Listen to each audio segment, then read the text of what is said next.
Good morning and welcome to Into the Terminal, episode 16, as we wrap up our month of launch episodes. My name is Eric the IT Guy Hendricks, and joining me every single episode is my trusty co-host Scott McBrien, the lab master himself. So today we're going to divide up today's episode into basically two parts. They're going to build on top of one another. So today we're going to talk about some command line utilities that you can use to make navigating the terminal a little bit easier. And then tomorrow we're going to dive in a little bit deeper, and that's going to culminate on an episode on episode 18 on Wednesday, where we will be talking about writing your first shell script. So if you're interested in doing some bash scripting, definitely catch the next 3 episodes, as I think it'll be incredibly helpful. With that said, one of the more complicated but powerful tools that you can use is the ability to search your file system for certain configuration files, for certain strings, and at the root of all of that is the find command.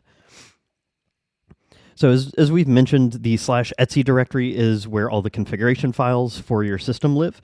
So if you need to make a system change, that's where you want to start. So if we do a find in the /etc directory, we can use the tac name, and let's harken back to a previous episode and look for anything with SSH in the name. So if we run this command, it's actually going to, in the background, search for any file that has SSH in the file name. So under pam.d is some of the permission-related utilities. We see that there's an sshd configuration file there. In the past, we've been in the SSH directory and modified the ssh_config file, so we see that one there. We could also do a find on just the directory names. We can. So if we modified this, instead of doing a dash name, and did a dash, I think you could shorten it to -dir, maybe, and then run the same string. That would just bring back any directory. Maybe it is directory. Oh, what you want is hold on. Or -d. And you want type D. Type D. There we go. Oh, make it up. Good morning. Happy Monday. Way to go off script there, Eric. I know. Oh, hold on. I've got my arguments out of order. Type D. There we go. There we go. And that will actually return any directory within the etc tree that has SSH in the directory name. We won't go into this, but just know that look at the man pages, see our last episode, for the find command. You can actually search based on permissions. You can search based on ownership. There is a whole slew of things that you can use the find command to search for. And as we'll see tomorrow, you can actually run multiple searches within the same query to kind of tighten down your search parameters to look for something specific. So it's incredibly powerful, but you can easily get lost in some of the different commands. One of the another command that we find ourselves using quite often is the grep command. So grep, and then if we want to search for a string within a file, we can use the grep command. So for today's example, we've talked about creating users. Excuse me, and so why don't we see which users actually have the bash shell assigned to their user account. And user account configuration information is stored in /se/password. So what we're doing is we're going to grep for the string bash in etc password. And that'll return us a list of users that have the bash shell assigned.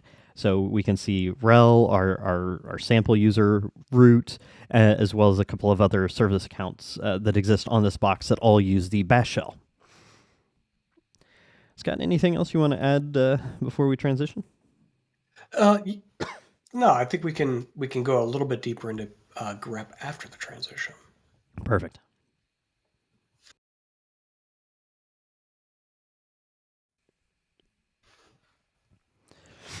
So grep and find, amazing commands. You can use regular expressions to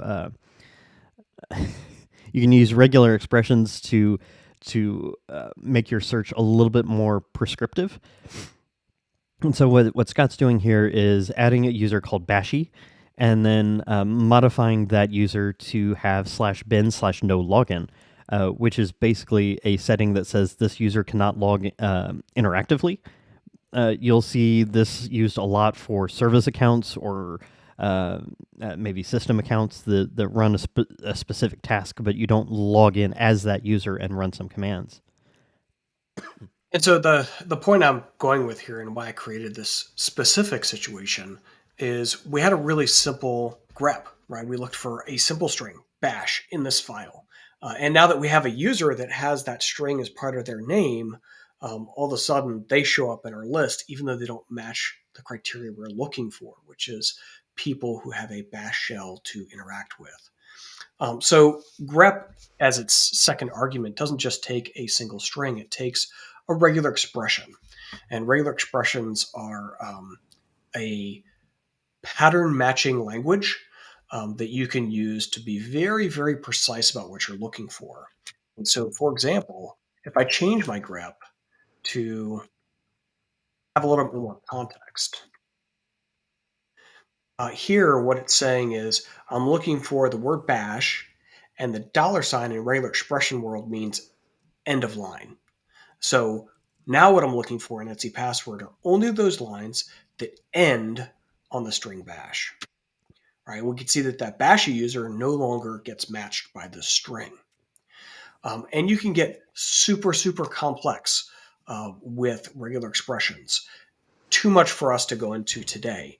But what I wanted to point out is that we as humans are very, very good at recognizing whether something is or isn't what we're looking for, right? If we just go with the short regular expression, right, just that key word, we would see this and be like, oh, wait, no, that's not what I want. I can discard that. And that's fine. Or we did it the other day when we were looking in man pages for things, where we were able to very quickly identify that a string was or wasn't something we're interested in reading the text around, right? Unfortunately, computers are not that good at pattern matching and understanding context. So if we were using this as part of an automated shell script, for example, where we were going to get this list of people and then we're going to do something on this list of people, realize that because Bashy shows up in that list, we're going to do whatever it is that we're going to do against that person too, even though they don't match our intended criteria of they have a login shell. So we're really good at pattern matching and determining context. Computers are really bad at that. And so as you start to take your rate expression matched data and feed into other things, that might have unintended consequences. And you have to be more precise about what you're limiting your scope of search to by being more using more complex regular expressions to search for the thing you're looking for. All right, nobody likes it when they feed the wrong thing into their industrial controller, and all of a sudden their plant goes cattywampus because they got this stray thing that matched a string that they didn't mean to, or their car veers off the road, or whatever. So while people are really good at pattern matching, uh, as Scott explained, computers aren't as good at this. So what if we kind of cut down on the amount of information that we're collecting? So if we only wanted to look at a couple of specific columns within a configuration file, like keeping with the Etsy password example, there's usernames, there's UIDs, there's GIDs, there's shells as we've looked at this morning. But if I only wanted to look at, say, one or two particular columns, we can use what's called the cut command. Think like a cut and paste operation. We're cutting out specific columns within this configuration file using a delimiter as kind of our guide. So, Scott, do you want to walk us through the cut command for Etsy password? Sure. So what I'm going to do is I'm going to cut the lines in this file apart based on the delimiter colon, because that's the delimiter of the Etsy password file. And then -F says I'm interested in only printing certain fields. So maybe I'm interested in field 1, the username, field 3, the user ID number for that person, and field 7, which is that shell field. So I can take out just the pieces of information I'm looking for, and then I can even print it maybe a different way. Maybe I'm interested in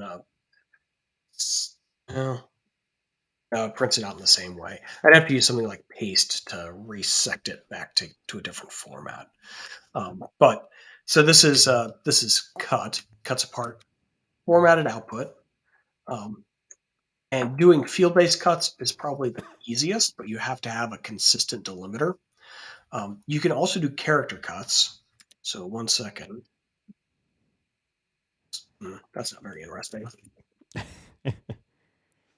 All right, so here in Etsy, we have file lists, and maybe we're interested in just the file size and file name. So I could do that ls and send it to a cut. But now instead of cutting by field, because the separator here in the ls output is a space character, but you can see that over here there's fewer spaces or more spaces depending on where that size is. So we could cut by character to grab that segment, and then we'll grab the file name segment too. So 1 second while I do a little bit of math. 6.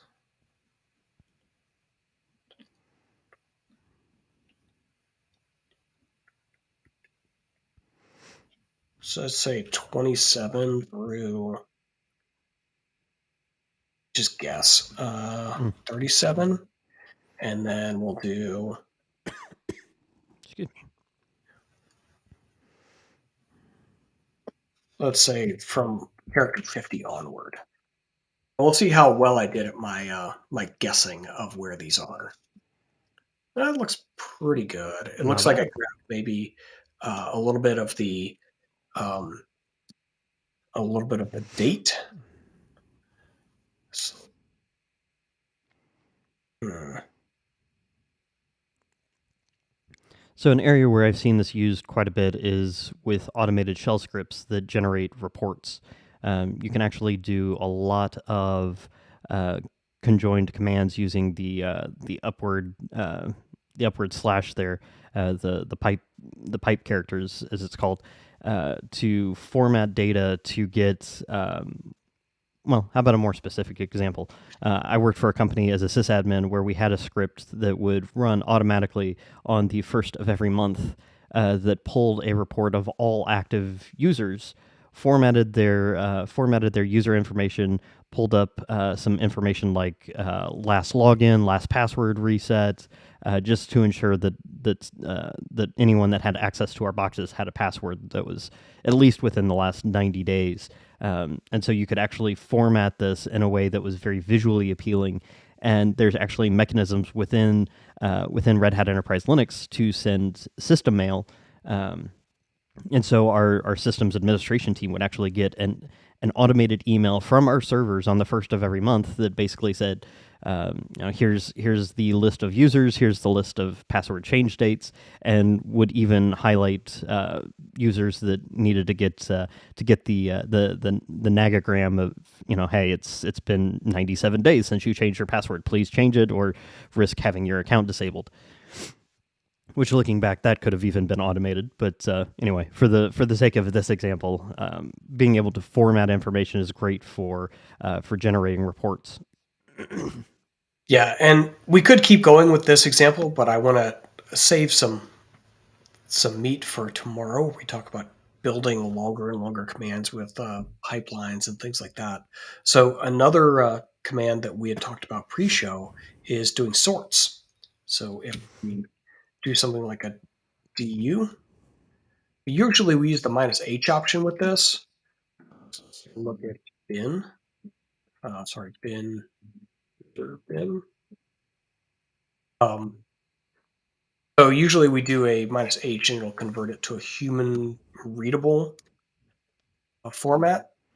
But if we're interested in seeing like what the largest executable we had in user bin was, maybe instead of making it human readable, we just look at the full list. And here it's showing you the size in bytes. So if I take this and pipe sort, Well, it's doing a character sort, so you can see that it does like the sizes in sixes and the sizes in sevens and the sizes that start with eight.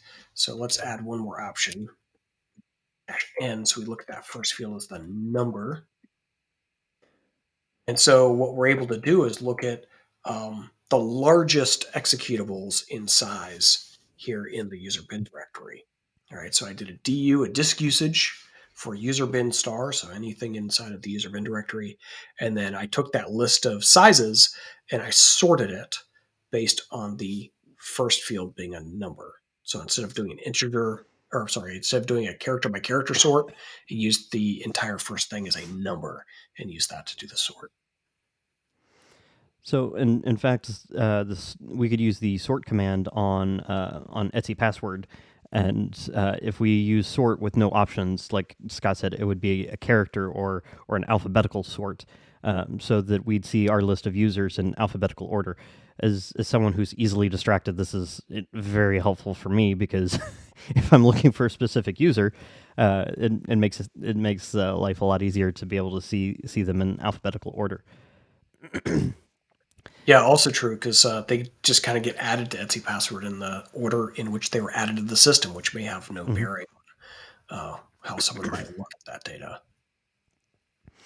In fact, sticking with the Etsy password example, another command that we could point out is, what if I wanted to know how many users are on the system, how many accounts are actually created, and so I can use that as a baseline for my other systems. It'd be nice to, instead of opening up in an editor or doing the less command and then counting the lines, there's actually the WC command will actually go in and count the number of lines. Yeah, and actually, WC stands for word count, and it counts three different things. The first thing that we see Oh, there's right, right. 6. That's the lines. 71, that's the number of words that it sees. And there's a very specific definition of what a word means. And then 1921, that's the number of characters that exist in this file. So a lot of times, like Eric was saying, you're only interested in one of these aspects, like the number of lines. So if we do WC-L, just the number of lines have that password. And so earlier today, we were looking for people who had a bash shell. And maybe we're not interested in the actual people, but maybe we're interested in a count of them. So if we do a grep for bash dollar password, type into WC-L. So we're going to get that list of people whose um, line in Etsy password ends with a bash. And then we're going to just, instead of printing that list, we're going to count that list. So there are 7 users that match that criteria. See, so we'll get into pipes and regular expressions a little bit more in tomorrow's episode, but we wanted to wrap up today's episode with a few other tools. This episode today and tomorrow are a little bit more kind of free form in the types of commands that we're covering. So I'd highly recommend going through and jotting down these commands as we're going through them, because these are kind of, we're kind of digging through our toolbox today and tomorrow to see what we have. Something that we touched on with the du command was how large a file is. Um, there's actually a sister command to that called df, and that looks at the how much space is used or available in our file systems. And much like the du command, we can do a df-h, and that'll convert all those bytes into human readable format where you get gigs and megs. So you can see that we've got 16 gigs available in the root directory. So that's you find yourself using df-h when you're doing capacity planning or making sure that you're not running into an issue. One of the other so if that's disk space, we might want to see how we're doing on memory, and that comes in with the free command. Now, much like du and df, the free command prints it out in basically bytes. But if we do free -g or free -m, it'll output that information in either gigs or megs appropriately. Oh, there is a -H. Interesting. I've just always used free -G for some reason, but I learned something.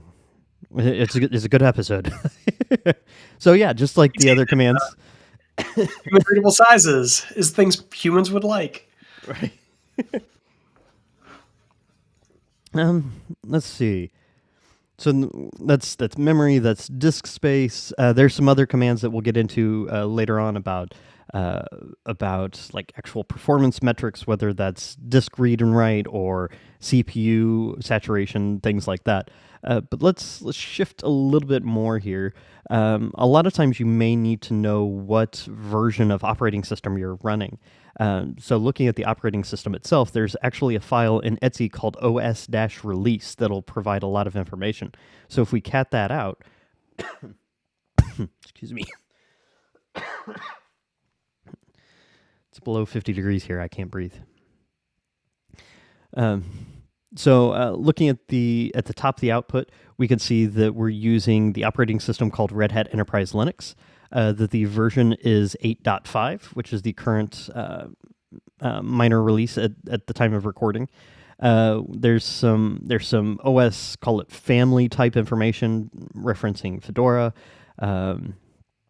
Anything else you want to call out in this particular? So I think that this is a supplement to another older file. So you may have seen Etsy Red Hat release.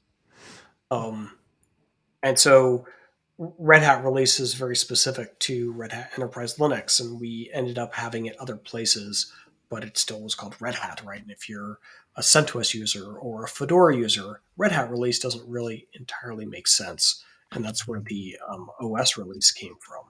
And other Linuxes have picked up this idea of an OS release as well. But as Eric said, most of the time it's what version is this box, right? And you have to find out some information about it. Or my personal favorite, our networking team found an IP address and it's reading as a Linux box. And none of the Linux systems administrators know what that box is. So it's like, well, let me try and log in and see what it is. Yeah. If we're trying to enable a particular piece of hardware, or if we're a developer or working with a developer, it might be useful to know what version of kernel we're running. So, Scott, do you want to talk about the uname command? Sure, and it's not just for what version of the kernel. There's some other really interesting stuff too. Right. I'm going to do a uname -A to show all the uname information. So we get an OS, Linux. RHEL is a keyword that gets stuck into the Red Hat Enterprise Linux kernel uname information. Then we get version stuff. So this pile right here, this is from the version that's built into our compilation of the kernel. And then the other really interesting thing, in my opinion, is this. So it tells us the architecture for which this kernel was built. So Red Hat supports several different several different architectures. x86-64 is probably the most popular, but we also support some ARM. So you'd see AARch or AARch64. We also support some Power and Z series boxes. So you would see that architecture here as well. So it's not just like what version of the kernel you're running, but what's the hardware behind this box might be interesting too.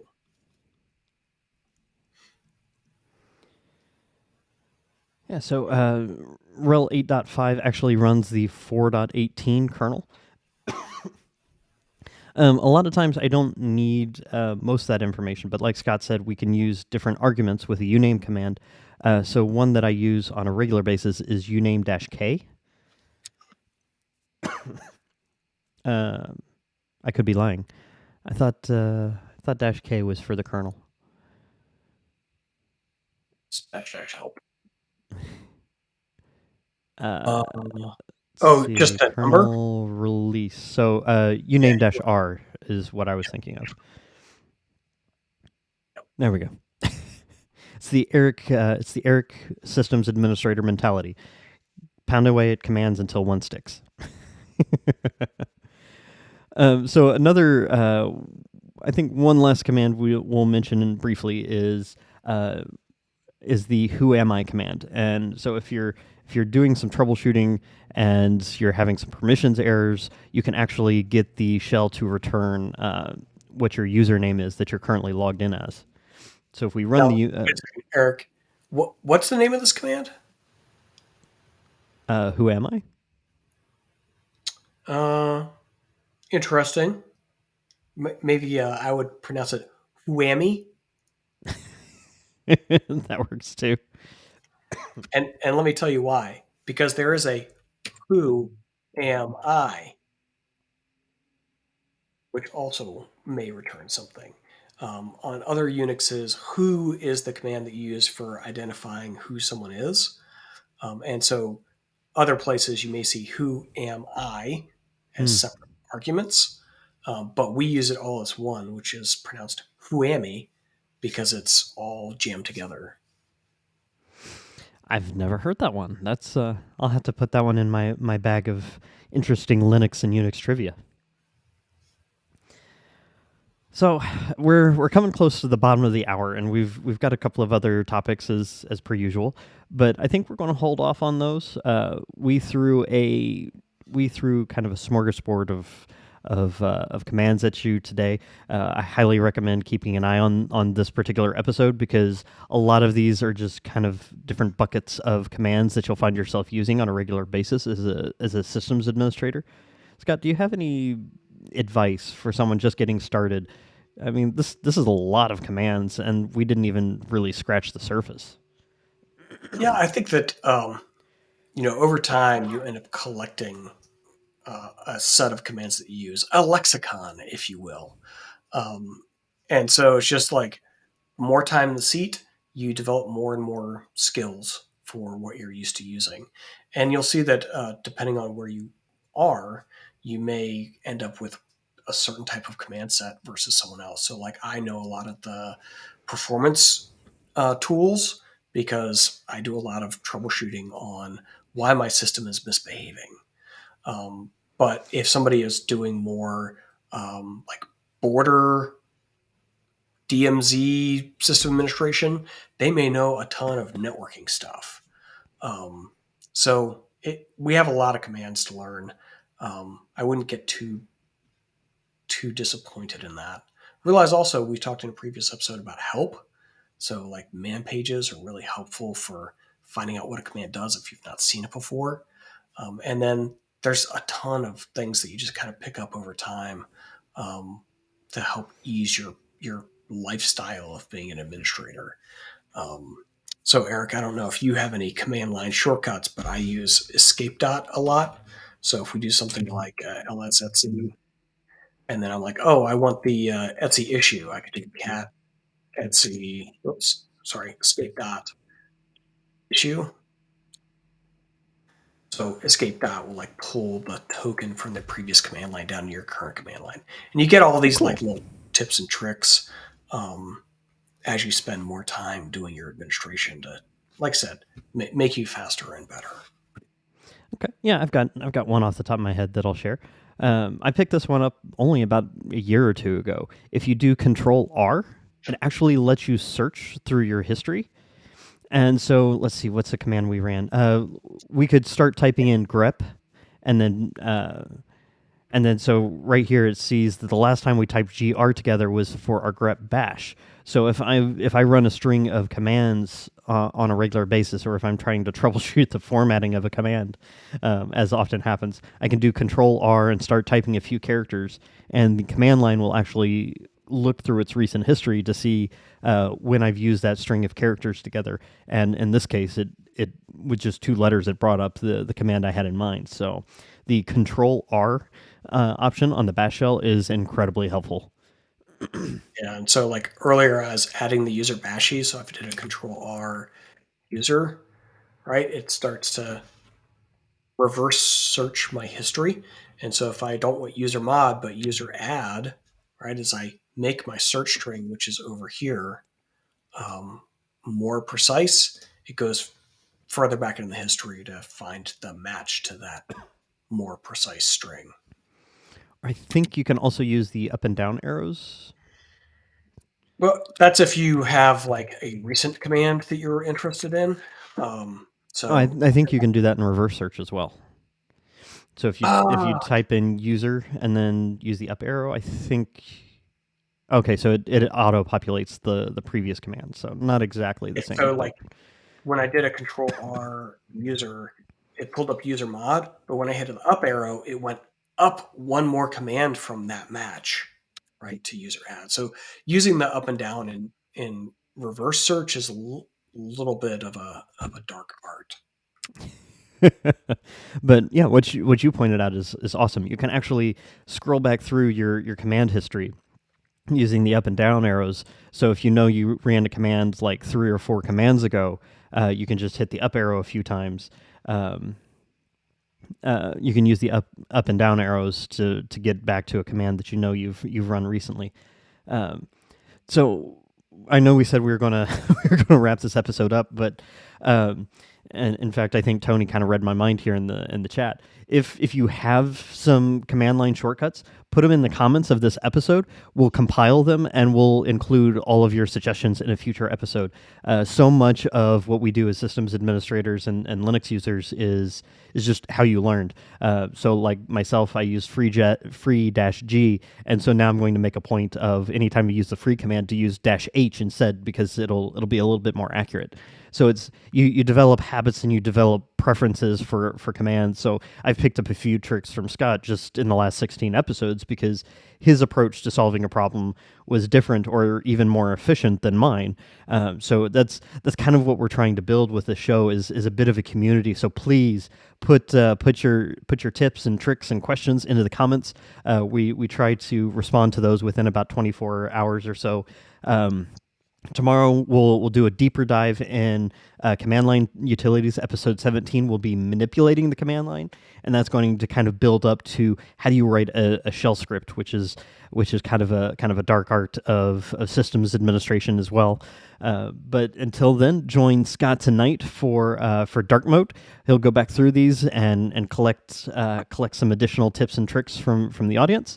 But until then, please like this episode, share, subscribe so you get notifications for future episodes. We've got 3 more episodes of Into the Terminal this week before we start our regular cadence of once a week. And until then, thank you all so much for joining us today. I know this was a lot of information, but check back by the end of the day. We should have some command line notes, some links, and some chapter markers to go in and look at different things. So thank you all for joining us today. We'll look forward to talking to you again soon.